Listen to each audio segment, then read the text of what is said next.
So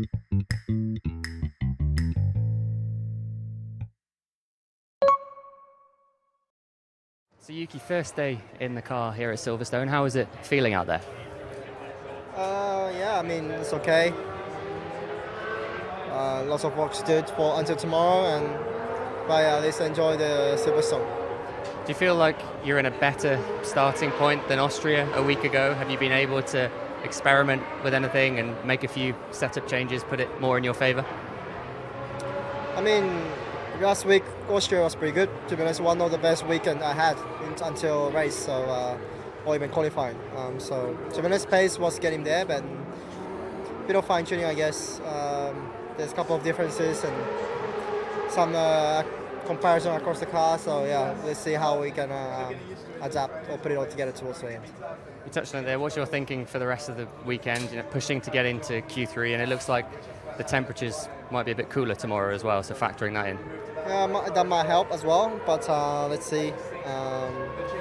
It's not easy, but yeah, at least seems like with there's been less, I guess, up and down with the forecast. We never know in UK, but yeah, I just had one free practice session, and I know a couple of things I can improve in my driving and setup. So yeah, just have to optimize it.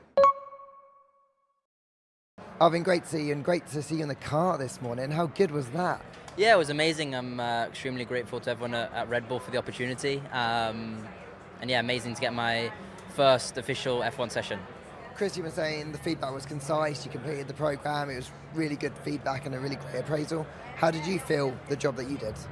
I think I did decent. I felt comfortable in the car.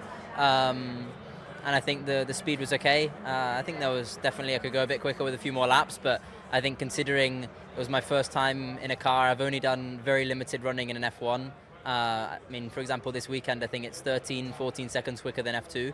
So the step is enormous. So I think all that considered, with the limited prep, I'm quite happy with the job today. Was that in your mind as well? You're in a Red Bull around here and you just wanted to get the job done rather than maybe push it a little bit too hard? I don't know. I think the reality is these cars are so fast now, especially coming from what I'm used to, that my mental limit is lower than the car's limit.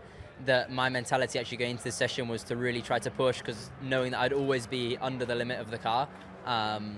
So no, I was pushing out there. And I know you got a busy program out here, but did you get a bit of time to spend with the team, kind of start to feel like you were embedding yourself in the Formula 1 program? A little bit, yeah. I mean, obviously I'm racing in Formula 2, so that's my main job. But no, Red Bull have been really supportive. I've been working closely with the engineers for a little while now, getting more up to speed and understanding a bit the game and sort of the level here in F1. So no, it's been really good. And I imagine it's giving you a taste to want to get back in the car as soon as possible.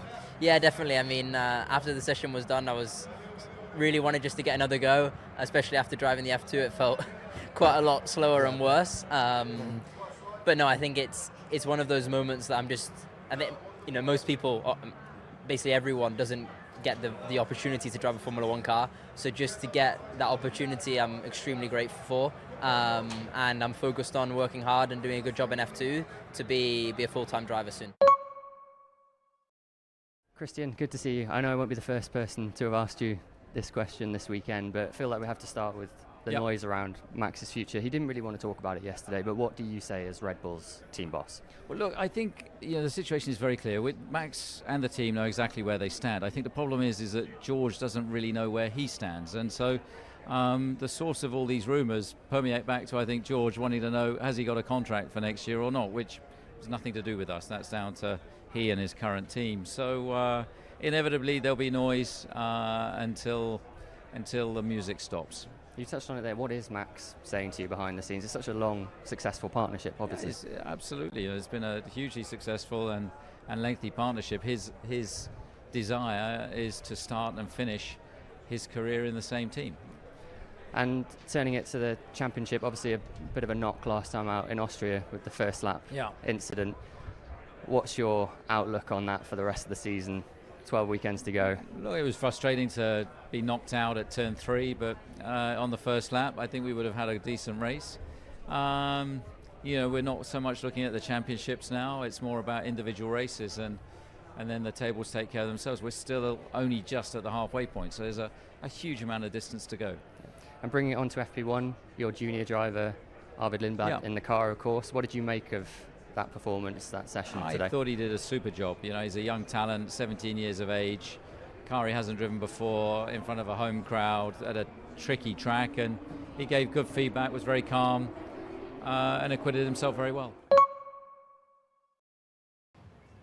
So Paul, good to see you. You've just made your free practice debut with Sauber. How was it out there? Yeah, it was amazing, to be honest. And first of all, a massive thank you to Sauber and to Alpine. I think it's not often that two rivaling teams let a driver have a chance to drive with both of them.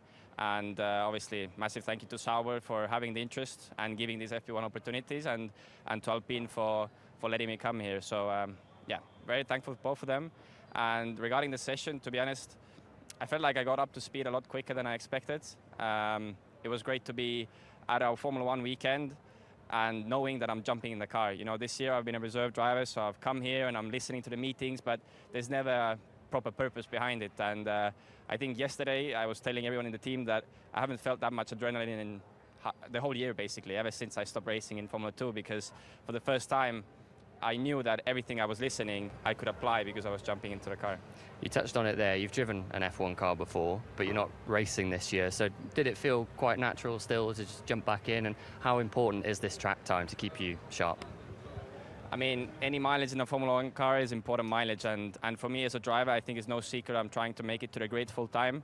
So having the chance to do an FP1 and being in front of everyone's eyes, of course it's a high pressure situation, but at the same time it's what you need to make it to Formula 1. So hopefully I've impressed the people around, and hopefully it increases my chances to be on the grid in the future and full time.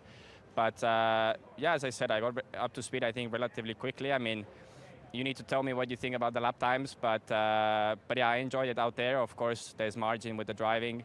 You're never going to be at the limit of the car, and I've never driven this car before, only one day in the sim. So yeah, I took a bit of margin, especially after I saw the moment Gabi had.